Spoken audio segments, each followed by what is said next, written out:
Hey you guys, my name is Roshni Sangvi. I'm a plant-based holistic nutritionist and a body transformation specialist. I believe in healing through food, and today we are going to talk about diabetes and diabetes management. Now, though a lot of tips discussed in this video are pertaining to type 2 diabetes, that doesn't mean that they cannot be implemented by people with type 1 diabetes. While type 2 diabetes in almost all the cases is manageable and even reversible. Yes, you can get off medication, you don't have to take medication all your life. Type 1 diabetes can also be managed by following these steps. Now this video is divided into 5 parts. So there's 5 basic blocks of tips which I want you to think about. So let's get started. Number 5, exercise. Physical activity, boosting your physical activity and staying in an ideal BMI range.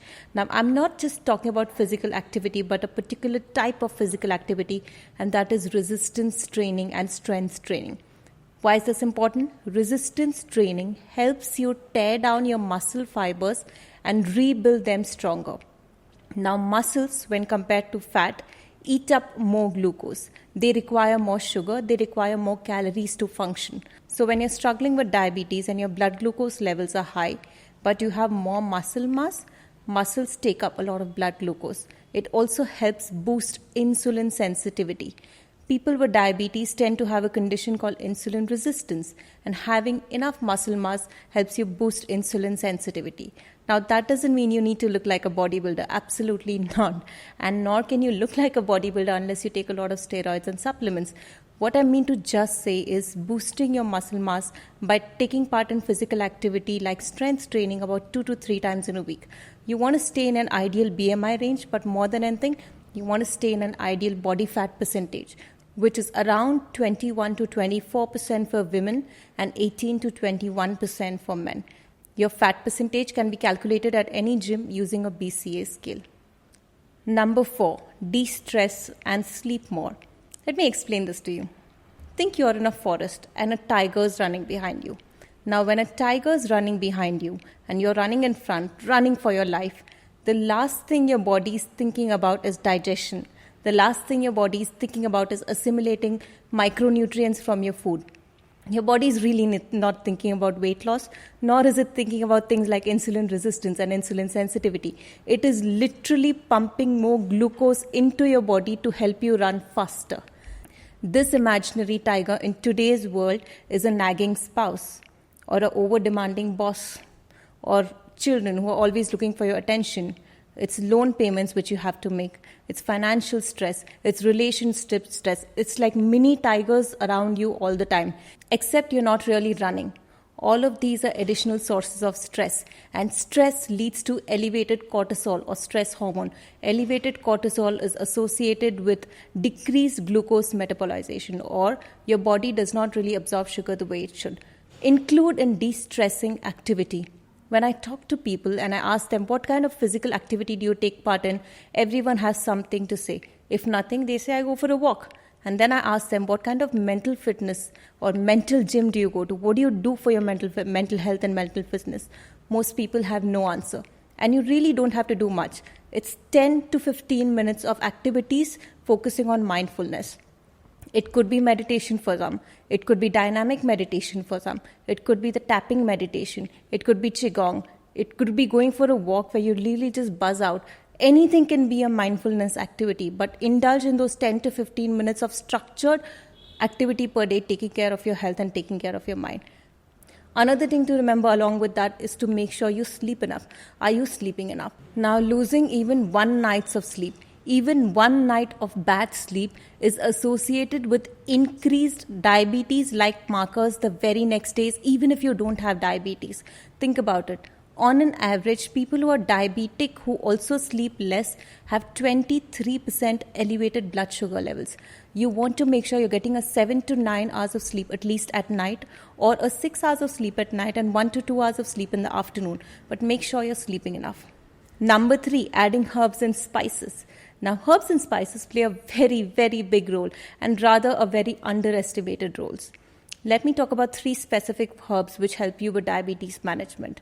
The first one being black cumin. Black cumin, just a teaspoon a day, had any time during the day in hot or cold water, or as a salad dressing is itself related with reduced blood sugar levels.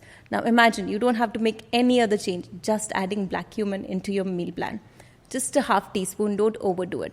Black cumin is also related with faster weight loss, cholesterol management, and hypertension management.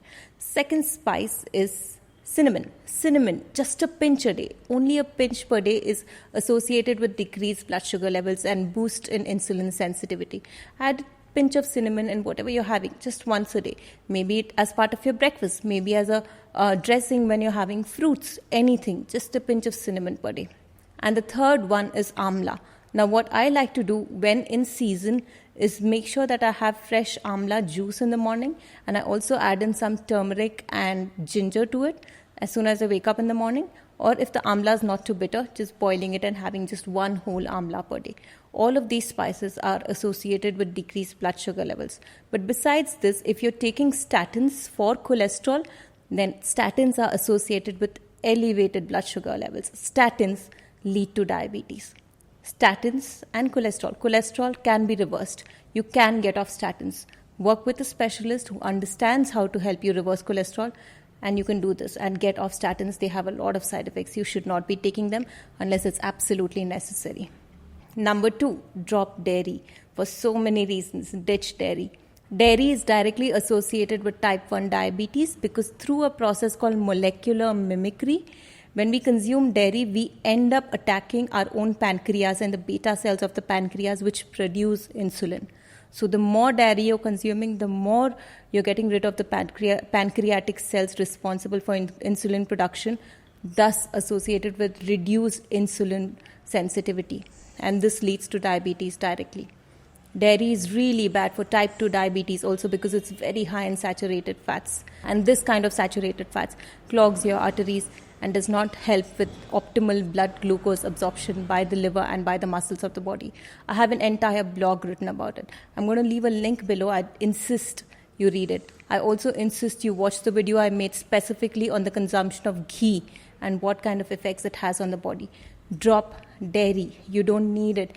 It's not good for your bones. It's not good for your muscle mass. It's not good for you. You don't need dairy into your diet. Number 1, the most important. How should your food plate look like? If you change your eating habits, you basically have control over any kind of metabolic diseases you come across. Now, when you're diabetic, you want to follow a whole food plant-based diet. Whole food really means just the food as it comes from nature.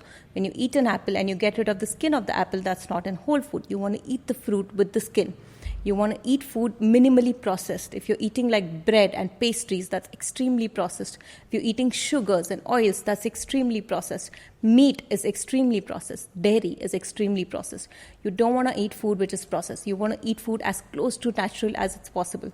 I'll leave a link below for a sample 1-week meal plan for diabetes management. I insist you follow it. Let me know your views and leave a comment below if you like this video. This is Roshni Sanghvi. Thank you so much.